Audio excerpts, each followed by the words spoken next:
Film का नायक तादेउस teddy Peter ज़िकोवस्की है, जो एक प्रसिद्ध पोलिश मुक्केबाजी चैंपियन है, जो वर्तमान में नव स्थापित ऑश्विट्ज़ एकाग्रता शिविर में कैद है। शुरुआती दृश्य में टैडी को एक पंक्ति में खड़े होकर अपनी आंखें बंद करके और अपने अतीत को याद करते हुए दिखाया गया है, जब वह अपने पिछवाड़े में मुक्केबाजी का अभ्यास करते हुए अपने दिन बिताता था। यह पता चला है कि एक दुर्भाग्यपूर्ण दिन कुछ जर्मन सैनिकों ने जबरदस्ती उसके घर पर आक्रमण किया और उसे इस एकाग्रता शिविर में ले आए। शिविर की सीमा के भीतर टैडी के साथ साथ अन्य कैदियों को भी भयानक व्यवहार सहना पड़ता है। उन्हें पूरे दिन कड़ी मेहनत करने के लिए मजबूर किया जाता है। बदले में उन्हें सोने के लिए उचित जगह नहीं दी जाती और उन्हें एक ही कमरे में बंद कर दिया जाता है। इसके अलावा उन्हें भोजन के रूप में केवल पानी वाला सूप मिलता है, जो स्पष्ट रूप से उनके लिए पूरे दिन काम करने के लिए पर्याप्त नहीं है। इस यातना के परिणामस्वरूप कैदी घातक बीमारियों का शिकार हो जाते हैं और एक एक करके मर जाते हैं। यहाँ तक किशोर भी इस उपचार से अछूते नहीं हैं। उनमें जेनेक नाम का 15 साल का लड़का भी शामिल है, जिसे अक्सर उसके साथी कैदी परेशान करते हैं। एक कार्यदिवस के दौरान एक बुजुर्ग व्यक्ति कुछ साथी कैदियों को इकट्ठा करता है और उन्हें एकाग्रता शिविर से भागने की अपनी योजना के बारे में बताता है। दुर्भाग्य से एक गार्ड उनकी बातचीत सुन लेता है, इसलिए वह पीछे से बुजुर्ग व्यक्ति के पास आता है और एक भारी रॉड से उसके सिर पर हिंसक हमला करता है, जिसके परिणामस्वरूप उसकी मृत्यु हो जाती है। इससे वहां मौजूद सभी लोग डर जाते हैं, लेकिन ऐसा लगता है कि वे इस तरह की बर्बर हरकतों के आदी हैं। उस दिन बाद में जेनेक टैडी के पास जाता है और उसे वारसो के सर्वश्रेष्ठ मुक्केबाज के रूप में पहचानता है। फिर युवा लड़के ने खुलासा किया कि वह टैडी का बहुत बड़ा प्रशंसक है और याद करते हुए बताता है कि कैसे वह टेलीविजन पर उसके मुक्केबाजी प्रदर्शन को देखा करता था।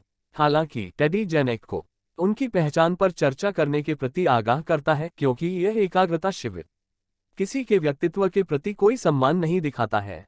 अगले दिन टैडी को एक जर्मन जनरल के आवास पर काम करने के लिए नियुक्त किया गया। इस अवसर का लाभ उठाते हुए उसने सावधानी से कुछ सेब अपने कपड़ों के अंदर भर लिए। बाद में वह जेनेक के साथ एक सेब साझा करता है, जो निस्वार्थ भाव से इसे एक बुजुर्ग व्यक्ति को पेश करता है। दयालुता के इस कार्य का गवाह बनकर टैडी जेनेक को एक और सेब देता है और उससे इसे स्वयं खाने का आग्रह करता है। अचानक जर्मन सैनिकों का एक समूह चोरी हुए सेबों के बारे में जानकर अंदर आता है और टैडी जेनेक और बूढ़े व्यक्ति को गिरफ्तार कर लेता है। उन्हें फांसी स्थल पर ले जाया जाता है, जहां सैनिक उनके आदेशों की अवहेलना करने वालों को क्रूर सजा देते हैं। सबसे पहले बूढ़े व्यक्ति को अपने सिर के ऊपर एक सेब रखने का निर्देश दिया जाता है। हालांकि सेब पर गोली चलाने के बजाय सैनिक बूढ़े व्यक्ति के सिर पर निशाना लगाता है और दुखद रूप से उसे गोली मार देता है। इसके बाद टैडी को सेब को अपने सिर पर रखने के लिए भी कहा जाता है, लेकिन टैडी ने मना कर दिया और इसके बजाय इसे खाने का विकल्प चुना। हैरानी की बात यह है कि टैडी के साहस के प्रदर्शन से सैनिक प्रभावित हो जाते हैं, इसलिए वे उसकी जान बख्श देने का फैसला करते हैं। हालांकि उन्होंने जेनेक को पकड़ लिया और टैडी की आंखों के ठीक सामने उसे क्रूर सजा दी। इससे हमारे नायक को बहुत पीड़ा होती है, लेकिन वह इसके बारे में कुछ नहीं कर सकता। उस रात टैडी, जो अभी भी अपराधबोध से अभिभूत है, को इस सब में युवा लड़के को शामिल करने का पछतावा है, जिसके कारण वह सो नहीं पा रहा है। इस बीच एक दिल दहला देने वाला दृश्य सामने आता है, जब छोटे बच्चों सहित यहूदी लोगों के एक बड़े समूह को एक गैस चैम्बर में ले जाया जाता है। फिर एक सैनिक चैम्बर में घातक गैस डालता है, जिससे अंदर मौजूद सभी लोगों की जान बेरहमी से खत्म हो जाती है। जैसे जैसे दिन बीतते हैं, कैदियों की स्थिति और भी कठिन होती जाती है, क्योंकि उन्हें सूर्योदय से पहले से भी कम भोजन के साथ अपना क्रूर श्रम शुरू करने के लिए मजबूर किया जाता है। एक दिन एक सैनिक भोजन का एक टुकड़ा जमीन पर फेंक देता है, जिससे भूखे कैदियों के बीच इसे हासिल करने के लिए बेताब संघर्ष शुरू हो जाता है। सिपाही को यह दृश्य अच्छा लगता है, इसलिए वह एक नई योजना बनाता है। वह 2 कैदियों को थप्पड़ मारने की प्रतियोगिता में शामिल होने का आदेश देता है, यह वादा करते हुए कि विजेता को भोजन का एक अतिरिक्त टुकड़ा मिलेगा। पहले दौर के बाद टैडी को प्रतियोगिता में शामिल किया गया। एक मुक्केबाजी चैंपियन के रूप में अपने कौशल का उपयोग करते हुए वह आसानी से अपने विरोधियों के हमलों से बच जाता है और विजयी झटका देता है। कुछ ही समय बाद एक जर्मन अधिकारी, जो एक मुक्केबाज भी है, घटनास्थल पर पहुंचता है और टेडी को पहले ब्लड मैच के लिए चुनौती देता है। बाद वाला तुरंत सहमत हो जाता है और इस तरह मैच शुरू होता है। शुरू से ही अधिकारी टेडी के खिलाफ लगातार हमले शुरू करता है, लेकिन हमारा नायक कुशलतापूर्वक हर हमले से बच जाता है और जब अवसर मिलता है तो वह अधिकारी के चेहरे पर एक जोरदार मुक्का मारता है और जीत सुनिश्चित करता है। टेडी की तकनीक और निडरता से प्रभावित होकर जर्मन अधिकारी उसके कौशल का सम्मान करता है और उसे रोटी का एक बड़ा टुकड़ा इनाम में देता है। टेडी फिर अपने साथी कैदियों के पास लौटता है और उनके साथ भोजन साझा करता है। जैसा कि हर कोई खुशी से खा रहा है, टेडी ने देखा कि जैनेक उचित भोजन और आराम की कमी के कारण लगातार खांसी और सर्दी से पीड़ित है। बीमारी धीरे धीरे बिगड़ती जाती है, बुखार में बदल जाती है और अंततः निमोनिया में बदल जाती है। लड़के की भलाई के लिए अत्यधिक चिंतित टेडी अगली सुबह उसी जर्मन अधिकारी के पास जाता है और कुछ भोजन और दवा की मांग करता है। अधिकारी मदद करने के लिए सहमत हो जाता है, लेकिन शर्त लगाता है कि टेडी को उसकी शर्तों का पालन करना होगा। इसके बाद अधिकारी टेडी को उसके वरिष्ठों के पास ले जाता है और उन्हें उसके असाधारण मुक्केबाजी कौशल के बारे में बताता है।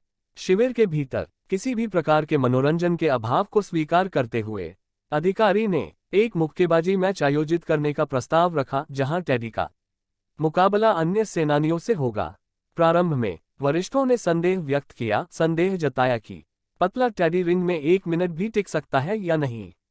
हालांकि अधिकारी अपने वरिष्ठों को मनाने में कामयाब हो जाता है और उन्हें इसे आजमाने के लिए मना लेता है।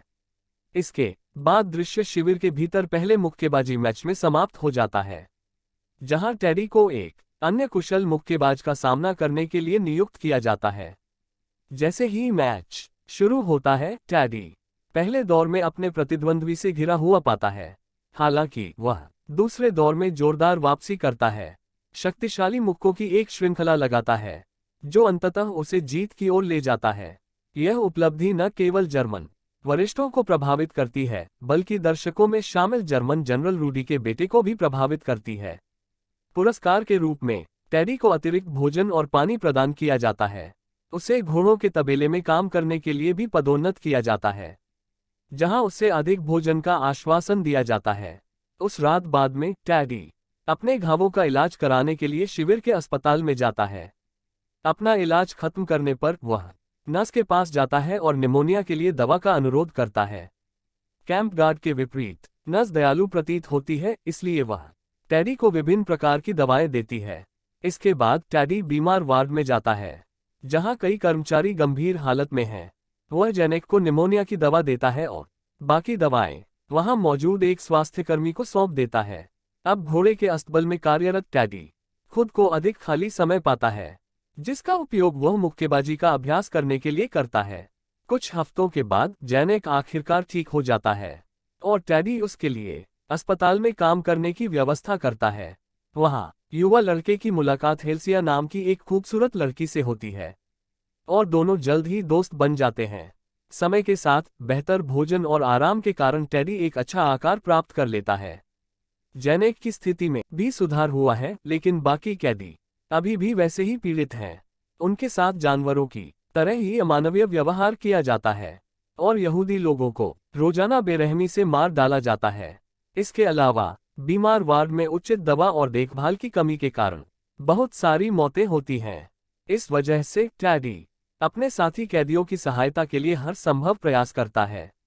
वह उन सभी मुकाबलों में विजयी होता है जिनमें उसे रखा जाता है और वह अपने पुरस्कार प्राप्त भोजन को अपने साथी कैदियों के साथ साझा करता है। इसके अलावा वह पीड़ित कैदियों को कुछ राहत प्रदान करने के लिए गुप्त रूप से महत्वपूर्ण दवाओं को अस्पताल से बीमार वार्ड तक पहुंचाता है। एक दिन जर्मन सैनिक एक नए विजेता को देखने की उम्मीद में टेडी का सामना करने के लिए एक दुर्जय प्रतिद्वंद्वी को दूसरी जेल से बुलाते हैं। हालांकि टेडी की असाधारण चपलता और मुक्केबाजी कौशल बड़े आदमी पर हावी साबित होता है। अंततः उसे जीत मिलती है। परिणामस्वरूप ऐसा प्रतीत होता है कि टेडी को भोजन के अधिक उदार हिस्से से पुरस्कृत किया गया है। जिसे वह निस्वार्थ रूप से अपने साथी कैदियों के साथ साझा करता है, जैसा कि उसने पहले किया है। अगले दृश्य में रूडी बीमार पड़ जाता है और डॉक्टर बताता है कि उसे टाइफाइड है। दुख की बात है कि बीमारी के कारण युवा लड़के की मृत्यु हो गई, जिससे जनरल तबाह हो गया। अगली सुबह टेडी ने बेजान शवों को कैंप गेट के बाहर ले जाते हुए देखा। उसे यह देखकर निराशा हुई कि शव उन्हीं लोगों के निकले जिन्हें टेडी ने बॉक्सिंग मैच में हराया था। अपराधबोध से अभिभूत होकर उसने आगे किसी भी झगड़े में भाग नहीं लेने का फैसला किया। हालांकि जब जेनेक को इस बात का पता चलता है तो वह टेडी से यह कहते हुए आगे बढ़ने का आग्रह करता है कि वह कैदियों की एकमात्र आशा है। उसी रात हमेशा की तरह यहूदी लोगों के एक समूह को एक लाइन बनाकर गैस चैम्बर में प्रवेश करने का आदेश दिया गया। इस बार समूह में हेल्सिया भी शामिल है, जो खाना चुराते हुए पकड़ी गई थी। सैनिकों में से एक ने उसे बंदूक की नोक पर पकड़ लिया और उससे अपने कपड़े उतारने की मांग की। अप्रत्याशित रूप से लड़की सैनिक की बंदूक छीन लेती है और उसे गोली मार देती है। जवाबी कार्रवाई में बचे हुए सैनिकों ने गोलियां चला दी, जिससे हेल्सिया की दुखद मौत हो गई। अफरा-तफरी के बीच अन्य निर्दोष कैदी भी गोलियों का शिकार हो जाते हैं। जेनेक दूर से इस भयानक घटना को देखता है और हेल्सिया की मौत से टूट जाता है। बाद में यह पता चला कि जर्मन जनरल के हाथ में भी गोली लगी है, जिसके कारण उन्हें अस्पताल ले जाया गया है। वहां उसे पता चला कि जेनेक को उचित अनुमति के बिना अस्पताल में काम करने के लिए नियुक्त किया गया था। परिणामस्वरूप जनरल जेनेक को हिरासत में ले लेता है और उसके साथ यातनापूर्ण व्यवहार करता है। जब टेडी को अगले दिन इस बात का पता चलता है तो वह उच्च रैंकिंग अधिकारियों के पास जाता है और युवा लड़के की रिहाई के लिए गुहार लगाता है। हालांकि अधिकारियों ने उनके अनुरोध को अस्वीकार कर दिया। जेनेक की आज़ादी को सुरक्षित करने के लिए दृढ़ संकल्पित टेडी एक समझौते का प्रस्ताव रखता है। वह जेनेक की रिहाई के बदले में सर्वश्रेष्ठ जर्मन मुक्केबाज हेमरस्लेक का सामना करने की पेशकश करता है। टेडी आगे शर्त लगाता है कि यदि अधिकारी सौदे को अस्वीकार कर देते हैं तो वह आगे के किसी भी मैच में भाग लेना बंद कर देगा। कुछ देर के विचार विमर्श के बाद अधिकारी सौदे को स्वीकार करने का निर्णय लेते हैं। हालांकि उनके मन में एक योजना है ताकि टेडी मैच न जीत सके। लड़ाई शाम को होती है और दोनों प्रतिद्वंद्वी तैयार हो जाते हैं। जैसे ही मैच शुरू होता है, टेडी हेमरस्लेक द्वारा किए गए हमलों का मुकाबला करने के लिए संघर्ष करता है। पहले दौर में वह आसानी से अपने प्रतिद्वंद्वी पर हावी हो जाता है। हालांकि दूसरे राउंड में टेडी हेमरस्लेक पर कुछ महत्वपूर्ण मुक्के मारने में कामयाब हो जाता है। अपने शीर्ष मुक्केबाज को पिटते हुए देखकर अधिकारी सावधानी से रेफरी को राउंड ब्रेक की घोषणा करने का संकेत देते हैं। फिर अधिकारी तीसरा दौर शुरू करने से पहले टेडी को एक रहस्यमयी तरल पदार्थ पिलाते हैं। यह अज्ञात पेय जल्द ही अपना प्रभाव दिखाता है, जिससे टेडी की दृष्टि धुंधली हो जाती है और उसे चक्कर आने लगता है। इस लाभ का फायदा उठाते हुए हेमरस्लेक एक शक्तिशाली झटका देता है जो टेडी को जमीन पर गिरा देता है। इसके साथ जर्मन अधिकारी अपने मुक्केबाज को विजेता घोषित करते हैं, जिससे मैच तुरंत समाप्त हो जाता है। कुछ ही समय बाद टेडी फिर से अपने पैरों पर खड़ा हो जाता है और लड़ाई जारी रखने का अनुरोध करता है। जवाब में सैनिक बेरहमी से घायल जेनेक को सामने लाते हैं और उसे टेडी के सामने फेंक देते हैं। उच्च रैंकिंग अधिकारी तब टेडी को लड़के के खिलाफ लड़ने का आदेश देते हैं, अन्यथा जेनेक को गोली मारने और मारे जाने के खतरे का सामना करते हैं। हमारा हीरो थोड़ी देर के लिए झिझकता है, क्योंकि वह अपने सबसे अच्छे दोस्त को और नुकसान नहीं पहुंचाना चाहता। दुर्भाग्य से इस थोड़े से विचार विमर्श के कारण सैनिकों में से एक ने बेरहमी से जेनेक को गोली मार दी और उसे मौके पर ही मार डाला। टेडी को भी एक खंभे से बांधकर पूरी रात के लिए लटका दिया जाता है। अगली सुबह एक सैनिक टेडी को बंधन से मुक्त करता है और उसे काम पर वापस जाने का निर्देश देता है। हालांकि इसके बजाय वह उस क्षेत्र की ओर जाता है जहां मृतकों के शवों का अंतिम संस्कार किया जा रहा है। भारी मन से टेडी जेनेक के अवशेषों की खोज करता है, लेकिन केवल एक खिलौना ढूंढ पाता है जो उसका था। इसे पकड़कर टेडी कुछ देर के लिए शोक मनाता है, लेकिन फिर अपना संकल्प इकट्ठा करता है और हेमरस्लेक को हराने की साहसी प्रतिज्ञा करता है। नए दृढ़ संकल्प के साथ वह फिर बॉक्सिंग रिंग में प्रवेश करता है। जहां हेमरस्लैग अन्य कैदियों से लड़ रहा है। हर किसी को आश्चर्यचकित करते हुए टेडी बड़े आदमी को द्वंद्वयुद्ध के लिए चुनौती देता है और वह तुरंत स्वीकार कर लेता है। विशेष रूप से दर्शकों में एक अतिथि को दूसरी जेल का वार्डन बताया जाता है, जो वारसो में हुई मुठभेड़ के दौरान टेडी को पहचानता है। टेडी की क्षमताओं में विश्वास रखते हुए वार्डन उसके पक्ष में दांव लगाता है। मैच शुरू होता है और शुरू में टेडी जानबूझकर बिना जवाबी कार्रवाई किए अपने प्रतिद्वंद्वी के मुक्कों की बौछार को सहन करता है। उसका चेहरा खून से रंग जाता है, फिर भी उसकी मुस्कान बरकरार रहती है। लेकिन जब उसे सही मौका मिलता है तो टेडी कुछ ठोस मुक्कों से जवाबी हमला करता है, जो सर्वश्रेष्ठ जर्मन मुक्केबाज को जमीन पर गिरा देता है और अंततः जीत हासिल करता है। दर्शकों में मौजूद कैदी ऑश्विट्ज शिविर के चैंपियन के रूप में टेडी की सराहना करते हुए जयकारे लगाने लगे। उसके कौशल से प्रभावित होकर दूसरी जेल का वार्डन जनरल के पास जाता है और टेडी को उनकी सुविधा में स्थानांतरित करने के लिए कहता है। परिणामस्वरूप टेडी को अगले ही दिन ऑश्विट्ज शिविर से मुक्त कर दिया जाता है और दूसरी जेल में स्थानांतरित कर दिया जाता है। क्रेडिट के बाद के एक दृश्य में यह पता चलता है कि टेडी ने अन्य एकाग्रता शिविरों में लड़ना जारी रखा। वर्षों बाद अंततः उसे मित्र देशों की सेनाओं द्वारा मुक्त कर दिया गया। अपने गृहनगर लौटने के बाद टेडी ने छोटे बच्चों को मुक्केबाजी के खेल का प्रशिक्षण देना शुरू किया। और इसी के साथ मूवी यहीं पर खत्म हो जाती है।